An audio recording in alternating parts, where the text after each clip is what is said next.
This is Teaching for Student Success. I'm Stephen Robineau. Today we are going to dive deeper into our understanding of Instructor Talk, that non-content language that you use with your students during class time. In episode 2, Kimberly Tanner discussed a 2015 paper co-authored by Seidel, Reggie, Shinsky, and Burris, in which they undertook a systematic investigation of the non-content language used by instructors. They used these data to develop a framework for Instructor Talk that may eventually help us understand the impacts of faculty language on student motivation, student participation, student behavior in class, and ultimately on student success. Tanner and colleagues coded and categorized what faculty said, and faculty determined whether those comments were likely to positively impact student attitudes or negatively impact student attitudes. In this episode, we'll hear from the other side. We will discuss what students hear and think, and maybe most importantly, we'll hear what students remember. I'm excited to have with me today Drs. Dax Ovid and Mallory Rice to discuss their 2021 CBE Life Sciences paper entitled Investigating Student Perceptions of Instructor Talk, Alignment with Researchers' Categorizations and Analysis of Remembered Language, co-authored with Joshua Vargas Luna, Karen Tabayoyong, Perry Lejavardi, and Kimberly Tanner. Dax Ovid is completing their postdoctoral fellowship with Dr. Kimberly Tanner in the Science Education Partnership and Assessment Laboratory at San Francisco State University, and will soon be beginning their appointment as an assistant professor in the Department of Physiology and Pharmacology at the University of Georgia in Athens, Georgia. Mallory Rice recently left CEPL and is now an assistant professor at the San Marcos campus of the California State University, located in northern San Diego County. Welcome, Dax and Mallory. Thank you for joining us on Teaching for Student Success. Thank you so much for having us. We're excited to be here. Yeah, we appreciate the opportunity to share our work and to expand on this non-content instructor language with you. Thank you. I'm excited. First, congratulations to you both on your recent appointments. That's very exciting. And it's a lot of hard work.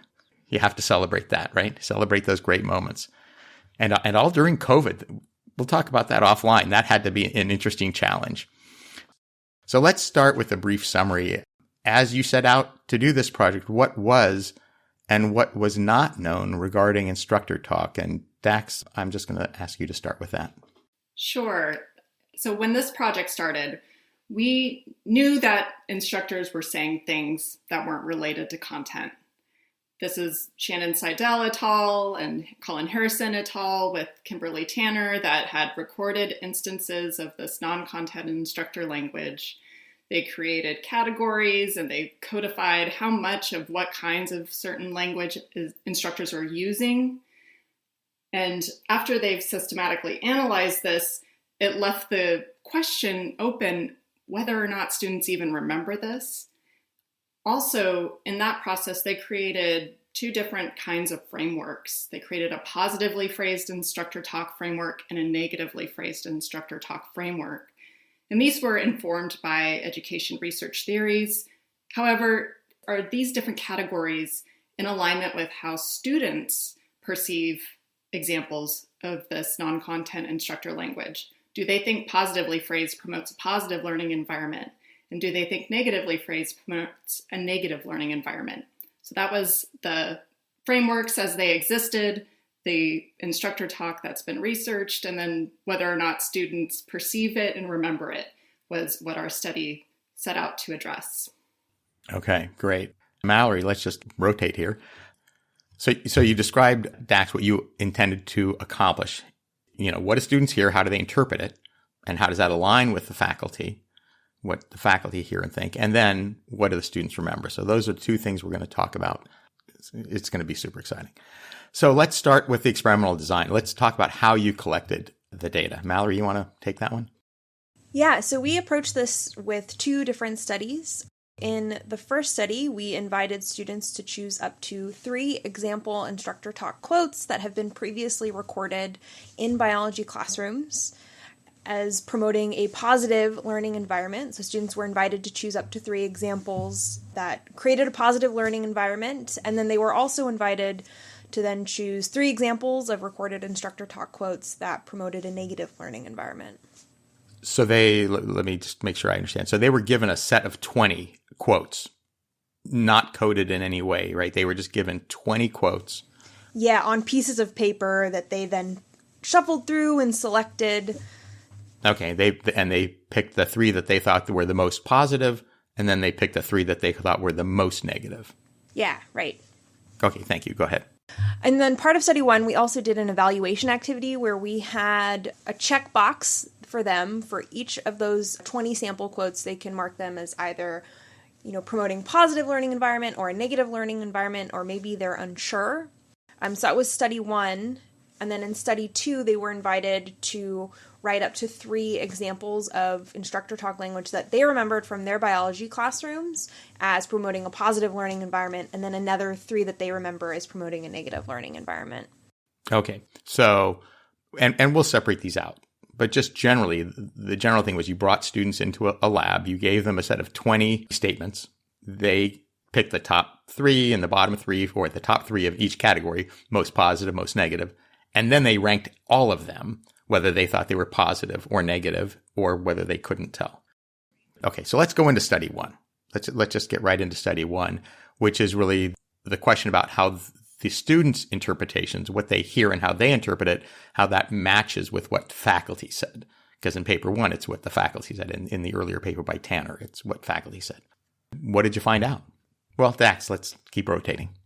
The big takeaway was that overall, for the most part, students aligned with researchers in their interpretation of whether they felt the quotes promoted a positive learning environment or negative learning environment. And to sum it all up, we took the checklist activity and we added up, okay, did students say this was negative? Did they say they were unsure? Or did they say that they felt this promoted a positive learning environment? And we assigned variables to that, -1, 0, +1, and took the sum of those quotes and grouped them based on whether they identified these 10 negatively phrased instructor talk quotes as promoting a negative learning environment, or if they categorized the 10 positively phrased instructor talk quotes.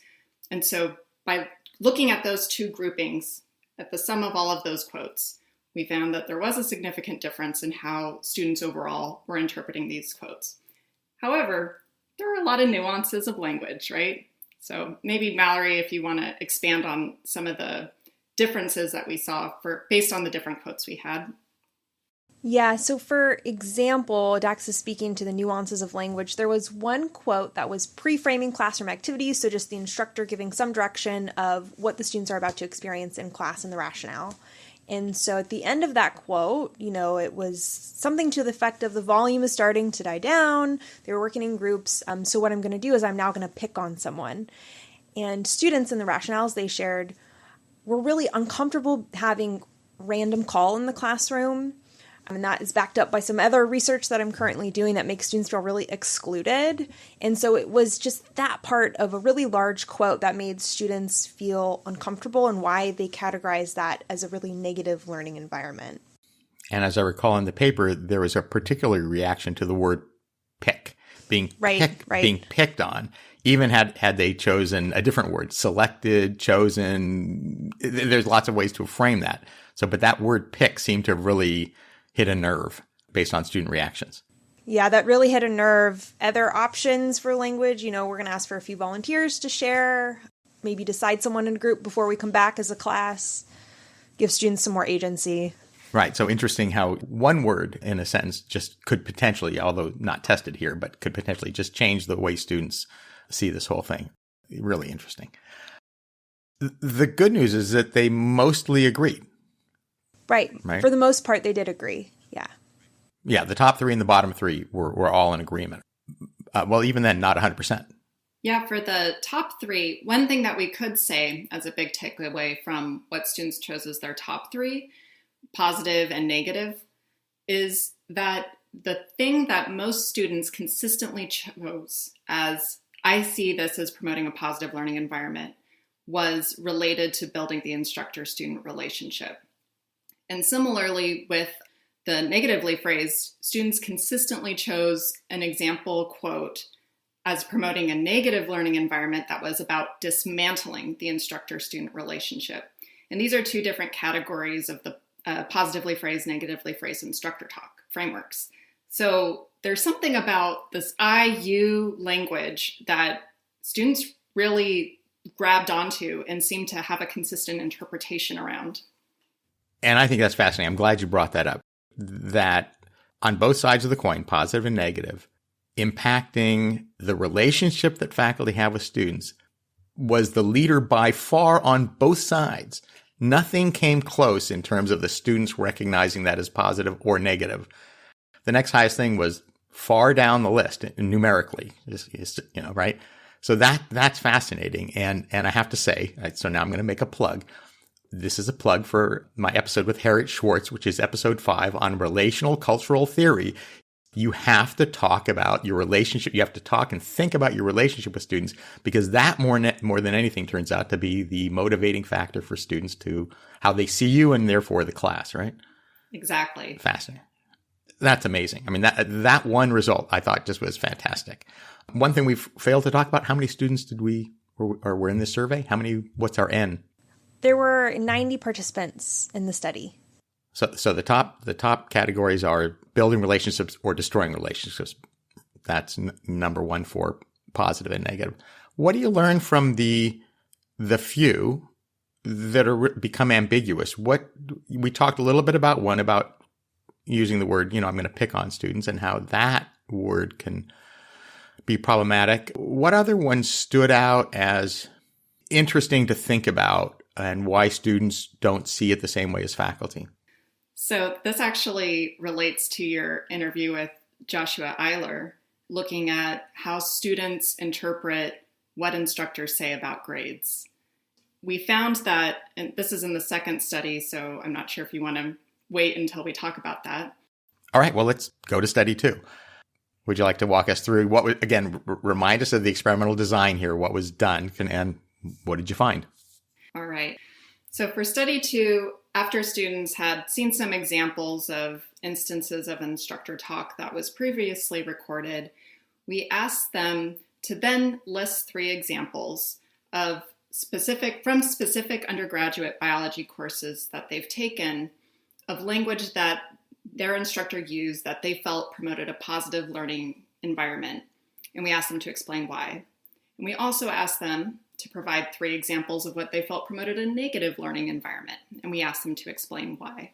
This was part of the qualitative work that happened with our study, and why, having 90 participants, we ended up with hundreds of these student memories of instructor language that we had to then go through and figure out, how can we categorize these? Can we even use the same frameworks as what was developed from previously recorded instructor talk?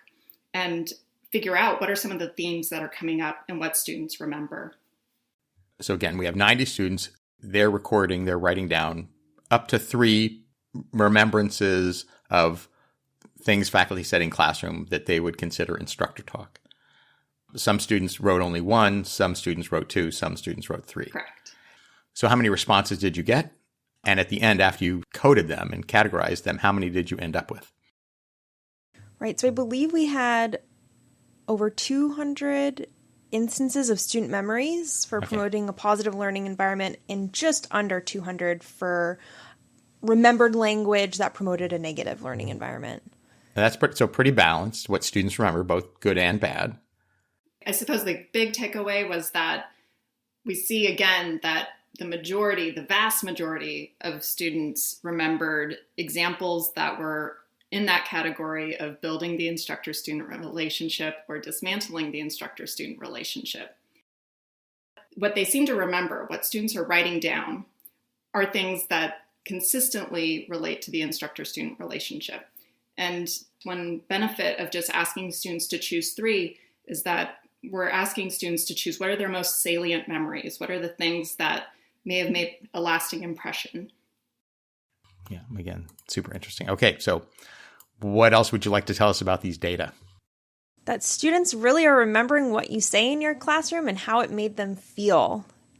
And that as instructors, we should all be really intentional and reflective about the language that we're using in our class and rethink, how can we maybe reframe some of what we would like to say to still create that positive environment.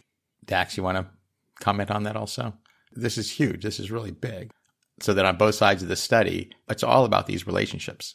I think when we're teaching, we put a lot of focus on what is on our slides, what content do we want to get across, what do we want students to remember for the test. And in those day-to-day preparations, I think that non-content language often gets set aside.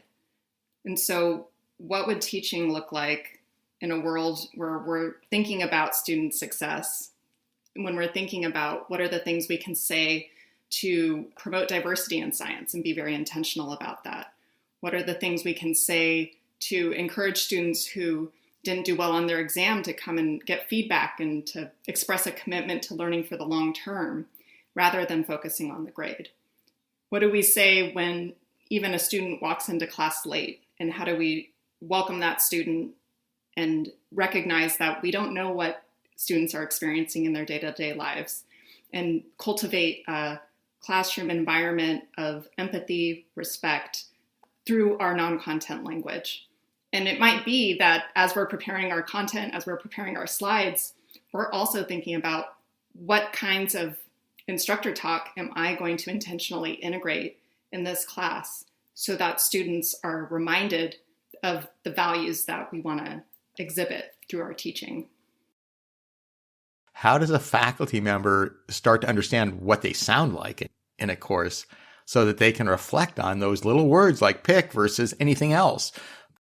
Right. A lot of us have been teaching during the pandemic and might have Zoom recordings of our teaching. So I would say start there. Listen to the first 20, 30 minutes of class when you're teaching, and how do you start class? How are you ending class? I think that COVID and teaching during COVID provides a really unique opportunity where faculty maybe didn't previously record themselves teaching, can be really reflective of the language they're using in their classroom. And so I've listened to some of my recordings from last semester, and that's informed my teaching this semester. And so just trying to keep that process of growth happening is what I would suggest. But starting with those Zoom recordings. That's a good idea. Dax, thoughts there?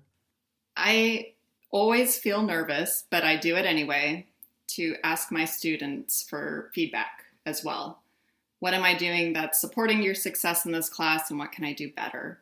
And I think it's very vulnerable for an instructor to do that, to show students that you see that you have growth edges and you're asking them to point them out to you.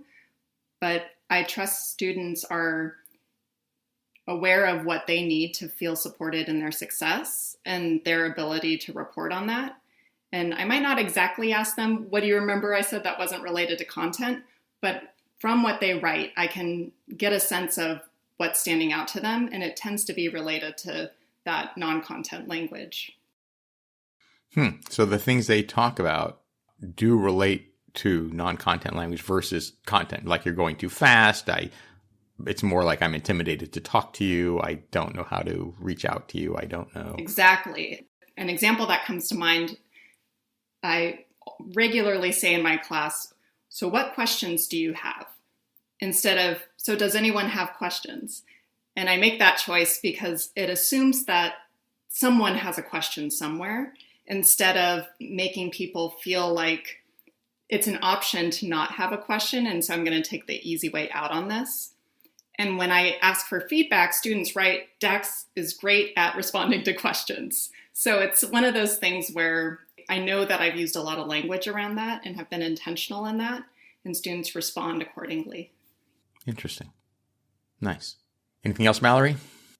Yeah, I think I can't echo enough Dax's suggestion for feedback. I get anonymous feedback from students at the end of every class and then regularly throughout the class, and it shows how insightful they are and what they pick up on. Like, I talk a lot about mental health and wellness and self-care in my classes because it's important to me, and I want them to know that there is not a stigma about mental health and wellness. And I've had a lot of students share that they appreciate that I'm mentioning this in class because very few STEM instructors really do. And so just being really purposeful of language and not just when it comes to like teaching, but thinking about, what are we sharing with our students about our stories. I think there's a lot of strength in storytelling your journey for students to see themselves hopefully represented in an aspect of that. That's been really huge for my students too this semester. My first time really being vulnerable and sharing my story as a first-gen low-income student. I've had many come up because I've mentioned that, and they're like, I am too. Can you please help me accomplish this? So they can identify with you. Right. And you said you get anonymous feedback after every lecture. How do you collect that, or how do students provide that to you? Yeah, so our university, I'm very fortunate that we have a partnership with Poll Everywhere. And so with Poll Everywhere, it's kind of like iClicker, but it's free for students. It's an app they can download or they can text in answers. And there's quite a few options, and there's an open text response. So I have a short survey at the end of each class that they fill out anonymously. And so that just goes online, and I can download that feedback at the end of class. And that's through your course management system or something? Yeah, it's separate. It's its own app. I know other folks use index cards at the end of each class and pass them out for students to give feedback. I've pivoted to Poll Everywhere for a few reasons. I think it's a bit easier too. When I have a hybrid course, students maybe exposed to COVID at home can still participate. Sure. Huh. And you get responses after every class. And how large are your classes? That class, intro bio that I'm teaching now, is 60 students, and I get about 80% participation every single class. Every single class? Every class. 80% of your students write something? Yes. Mm-hmm. Wow.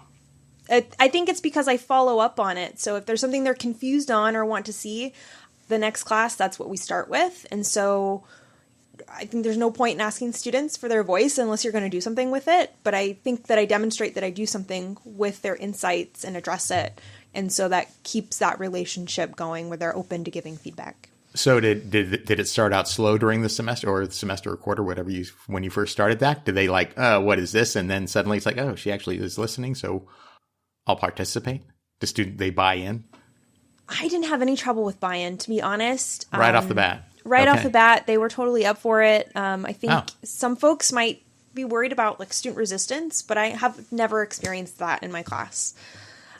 And I think it's because I'm intentionally using Instructor Talk, like, please fill this out. I look at it at the end of each class. It's really helpful for me for thinking about review sessions and what we focus on in class and where points of confusion might be or how to restructure things moving forward. So again, that instructor language, being really intentional about what I'm saying and how I'm going to use that data, I think might help get some buy-in. And I think your intro really talks about student resistance and how different faculty get different reactions because of likely the instructor talk that's used. So students either buy in or they don't. So let's come back to this idea of the non-aligned, the misaligned quotes that might be informative. So let's come back to that now. There's this quote that faculty see as that they think students are going to react negatively to, and students overwhelmingly react positively to. So let's talk about that. I figured I would start off by reading the quote that we're talking about. Sure. So the class average was 61% on the exam, and there was a specific question you all didn't do well on. So I will curve it and just give you points for it. So this was an example of a quote that an instructor said in their class that was previously recorded, and students counted that as something that they felt promoted a positive learning environment. Further, we saw that there were some students that when they asked for 3 examples of what do they remember that they felt promoted a positive learning environment, wrote down quotes about grades. And what is interesting about that is in the Instructor Talk frameworks developed by researchers, focusing on the grade is considered negatively phrased in Instructor Talk. However, students are enculturated to value grades and to see an instructor being transparent about grades as a positive attribute. And so I think when we're thinking about this discrepancy between what we say we should do as instructors, which is promote learning for the long term, and what students see in their day-to-day experience, which is they're asking for my GPA when I'm applying for jobs and for med school and for other professional schools. And grades are valued by society at large. That if we continue to use language that reinforces that, then we're not doing anything to shift that culture. And so I think it's important to think about what students see value in is reinforced by what culture sees value in. And how can we intentionally challenge that? I think Joshua Eiler gave really great examples, like inviting students to come to office hours and look at what they got incorrect so they can learn from that experience, and focusing on that learning aspect and the feedback aspect rather than the evaluation aspect of grades. Yeah, I think that's a really important issue to think about, right? Is the shift from grades to learning, and that what you're seeing is that the students are seeing grades as positive because that's how they've been trained. Exactly. For a long time. And that certainly detracts from the motivation that we really want them to have, which is learn. And how to make that shift, like you said, I mean, the answers aren't here, but there are clues that are surprising, right? That you think you talk about grades, your students aren't going to like that, but. Yeah, and it's, I think, something that a lot of instructors do is they look at exam grades. And I remember being an undergrad and seeing up on the projector screen, here's the distribution of grades on the last exam, and a big 5-minute spiel about how different questions got answered, and in a way that I think reinforced grades as the desired outcome here, and not, what are some of the points of confusion that people were still struggling with? Let's work through that. Let's learn together. It's always, from my experience, been centered on grades as an outcome in a way that I wasn't surprised when I saw some students felt that instructor talk was positive. So I wonder if you went to a different institution, such as Evergreen State, it seems like you've thought about this, and asked them similar questions. So Evergreen State doesn't have grades. They have evaluations, written evaluations and assessments, but not grades. And I wonder if you went to that culture and talked to juniors and seniors about questions of grading, whether they would see them as positive or negative, because you interviewed juniors and seniors. So those at Evergreen State would have been broken of the habit by then. Otherwise, they wouldn't have stuck around, right? They would have been broken of the habit. They would see grades as not the motivating factor for learning, and maybe they'd answer these questions differently. That sounds like a great future study. Yeah, it does. Okay, so let's talk about the limitations of this research.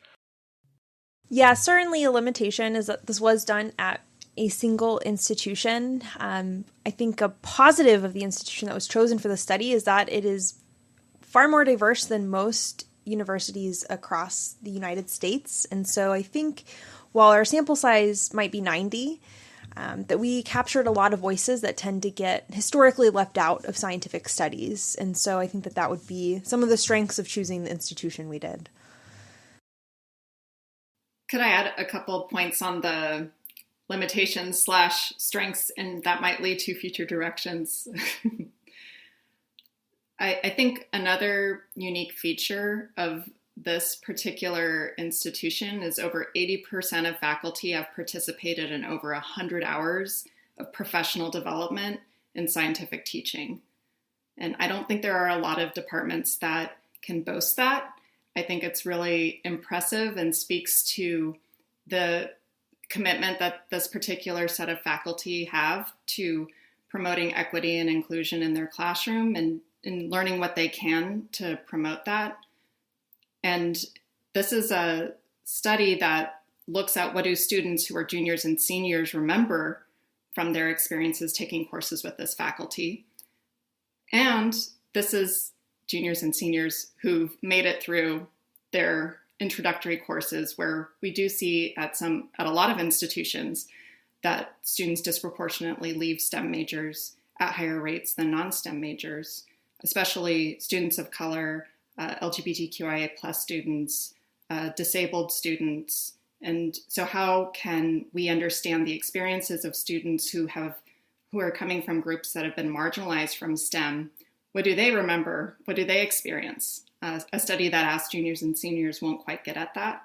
So I do see opportunities in future work to explore that and asking perhaps introductory courses, students to reflect on what they remember, if anything, as well as from instructors who might not have as much professional development in scientific teaching. Nice. Okay, now that you both are moving on to independent positions, what are your initial plans regarding your research? Mallory, let's start with you. Sure. Yeah, I'm very excited that my research lab has been up and going this semester. We've got 3 student-driven projects based on their own experiences in the class to try and make some informed shifts in pedagogical practices. So, for example, one of my students is leading an investigation about how instructors both teach and handle paraphrasing and plagiarism to come up with some best recommendations to support students in learning how to write scientifically. And so we're really excited to get that interview study going this summer, along with some other studies looking at student perceptions of various exam types and perceived learning, especially during the pivot to online and coming back in person. Let's talk about that next. Dax, what about you? For my postdoc, I'm wrapping up a study on scientist spotlights with Jeff Shinsky and Kimberly Tanner. And this is an assignment that's used to teach science content and invite students to reflect through writing on their perceptions of the types of people that do science after learning about counter-stereotypical scientists. So this is one thing that I'm really excited about and bringing into my future work. I think scientist spotlights are an opportunity for us to think critically about who is represented in our curriculum and how do we challenge persisting scientist stereotypes that are exclusionary in nature in a way that invites students to see people like themselves in science and also to respect people from diverse backgrounds who have had extraordinary accomplishments despite the barriers through discrimination and prejudice. And I hope that assignments like these shift the culture to promote inclusion and to be very intentional about supporting the success of scientists of color, LGBTQIA plus scientists, scientists who were first in their family to go to college and perhaps immigrated here from another country or disabled, and the list goes on of the many different types of people that do science today that deserve recognition in our curriculum. That's exciting. And I assume that the universities you're going to, they hired you, and they know what you do. Yeah. So they are movers. They are movers in this area, right? They're on board. They're on board with this. So that's incredible. I'm really excited about working at the University of Georgia, Athens, because they're developing a new major for physiology and pharmacology for undergraduates through the College of Veterinary Medicine. So this is a new opportunity to really think about supporting upper division undergraduate students who are pre-health, pre-med, pre-vet, and thinking about these important issues in their work. Nice. And what's the diversity at University of Georgia?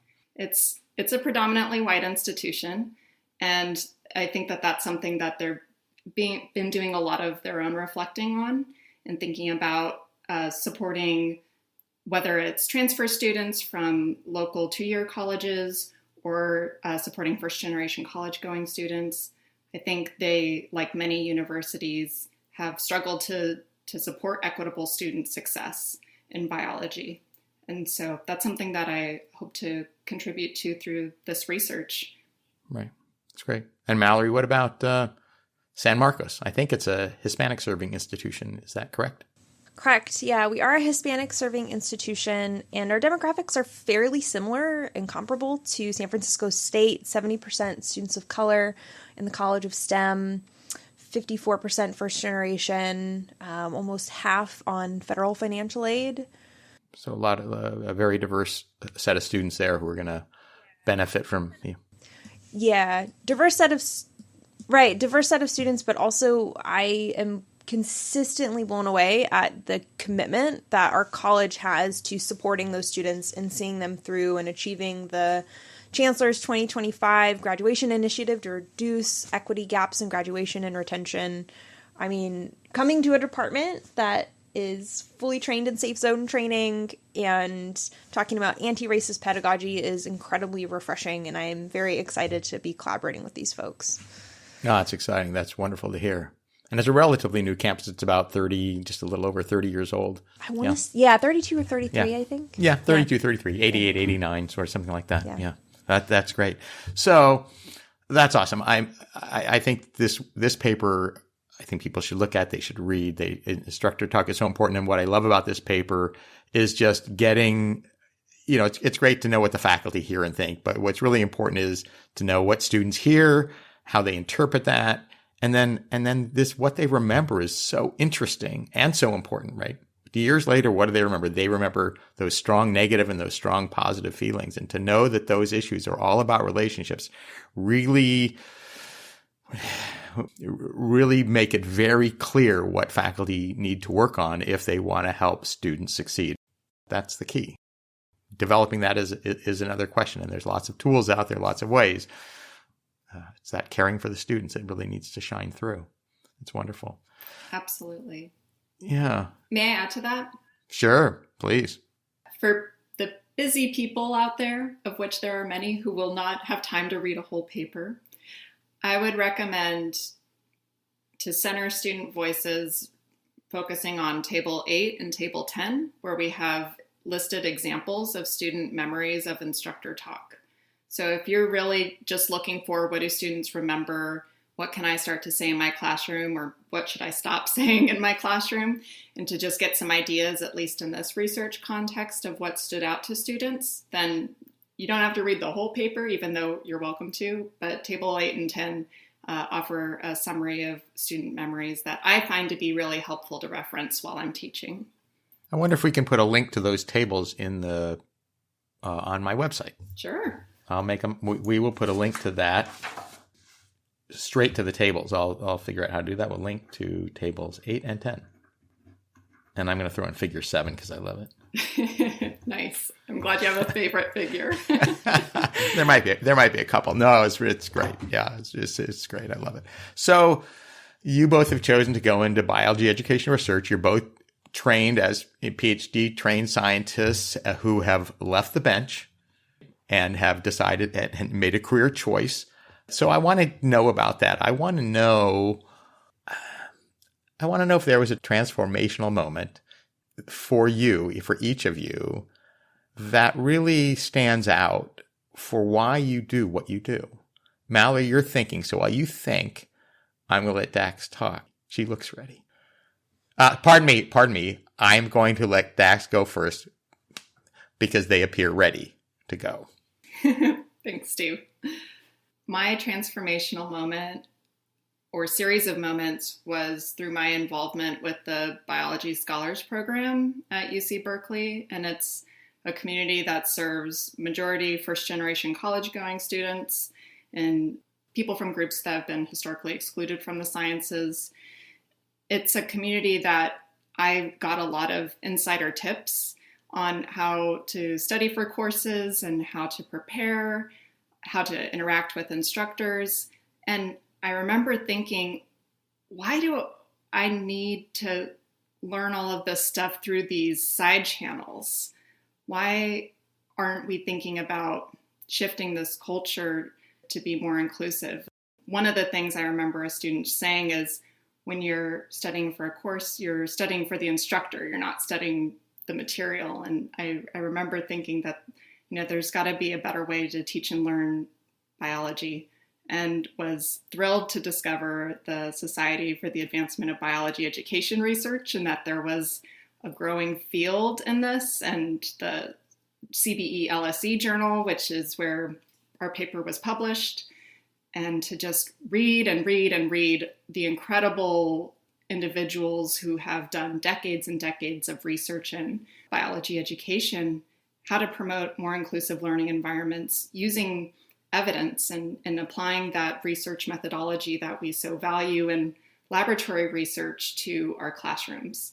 And that's something that I got really excited about and continue to engage with through grad school and have the privilege of continuing in my postdoctoral and professional work.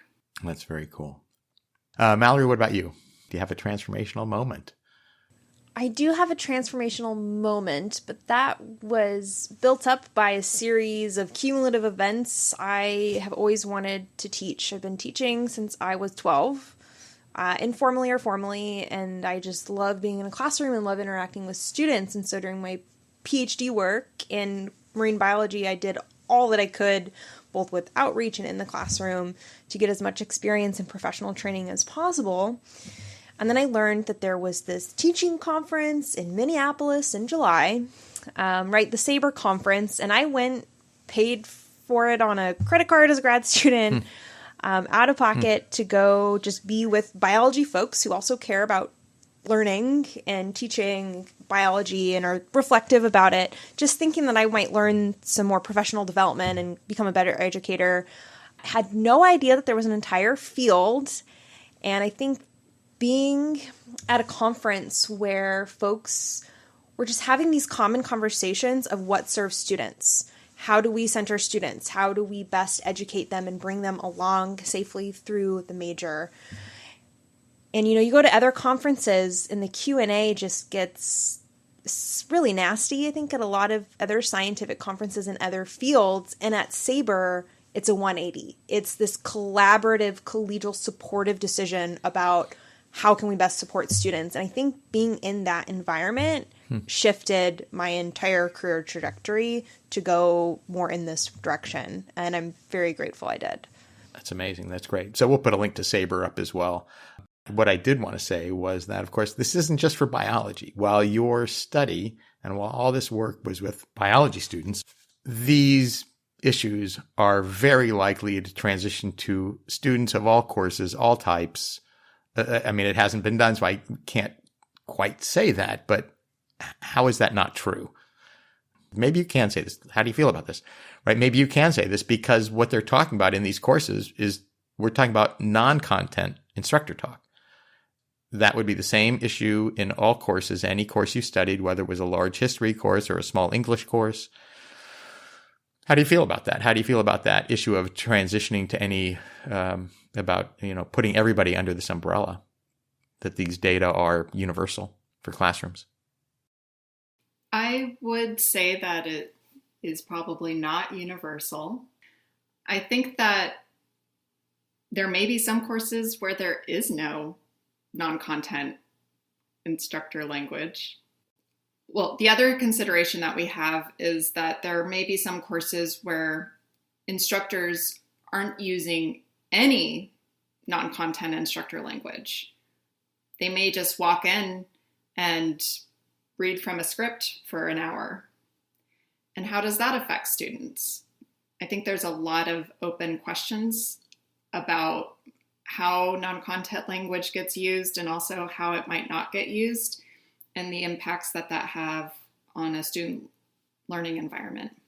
But the initial paper on Instructor Talk was not a single instructor. It was many instructors across many institution types.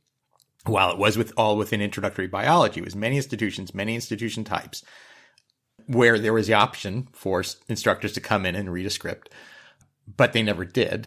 So yes, we don't know. It could be sure, you could go into a law course and all they do is start out reading from the book or something, right?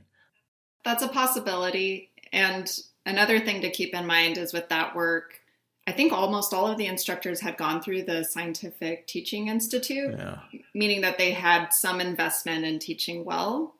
And I would conjecture that there are professors who don't have that as a priority, and that is reflected in their non-content instructor language. Yeah. One thing, though, that's really exciting, it's a paper that just got published today. Okay. Kate Jelinas is the lead author, and it's on Instructor Talk and graduate teaching assistants. And these are people with a range of no pedagogical training to some pedagogical training, some teaching experience, some without. And we see that those without pedagogical training or teaching experience use less non-content instructor talk. So it was still a very low end value. It's one of those initial studies that's going to, I think, open doors for more work down the road.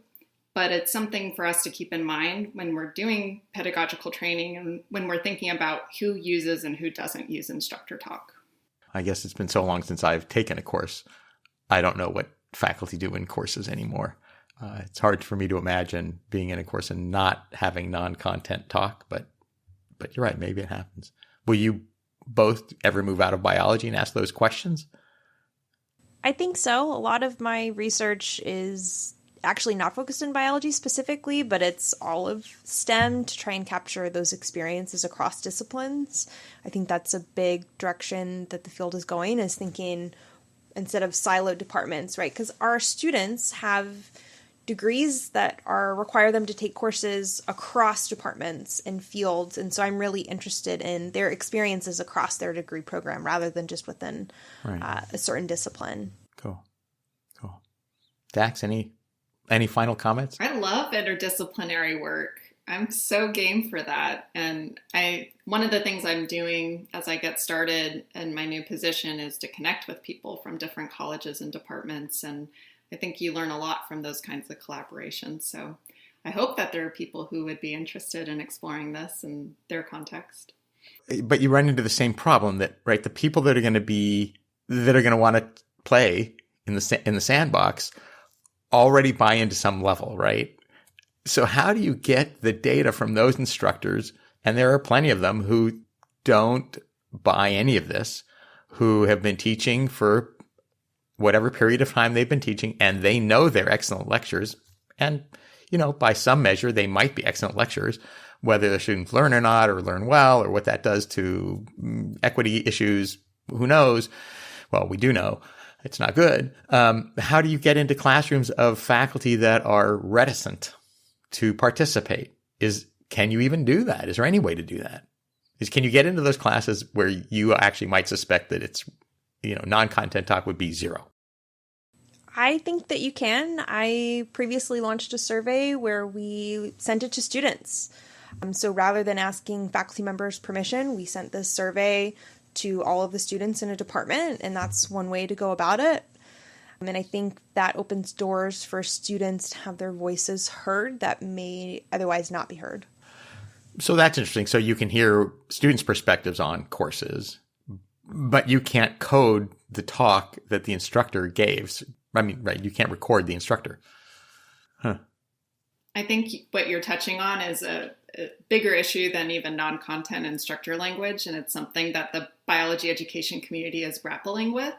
And that's why it's really exciting. I think it's a fruitful area for work. And in the next year, I'm planning in collaboration with Michelle Wooten and Kimberly Tanner an interview study where we would like to talk to those faculty members and learn from them about where that reticence comes from and what are some possible ways that we can work with that in our work. Okay. So people are thinking about this question and how to gain access to collect some data so that you can answer these questions about what other faculty are doing in these places. That's super interesting. That's very cool. All right. Look at the time. I want to thank both of you for your time today. This was really wonderful. I've really enjoyed this conversation. I love the paper. I think this is so important. You're right. The whole point of the podcast is so that people don't really have to read the paper, because I know that people are busy and don't really have time. We want them to look, but we want to provide maybe a differently accessible way that people can learn something and go back to the classroom and be a little different. And so people can. Just go in your classroom tomorrow and before you say that thing, give it a little thought. Yeah, it's so interesting. Anyway, thank you so much for your time. I really appreciate it. Thank you. Thanks so much for having us. It's been great. Really has. For more information about Drs. Rice and Ovid, their research and favorite books and papers, please go to our website, teachingforstudentsuccess.org. Thank you for spending time with us today. Please share our podcast and website with your friends, colleagues, and administrators. We love hearing from our listeners. Please contact us through our website. If an episode has impacted your teaching, please send us a note and let us know what you have done in your classroom and how it has impacted your students. Teaching for Student Success is a production of Teaching for Student Success Media. Let's end this podcast, as I always do, with some music of Julius H. Some of Julius's music can be found on Pixabay.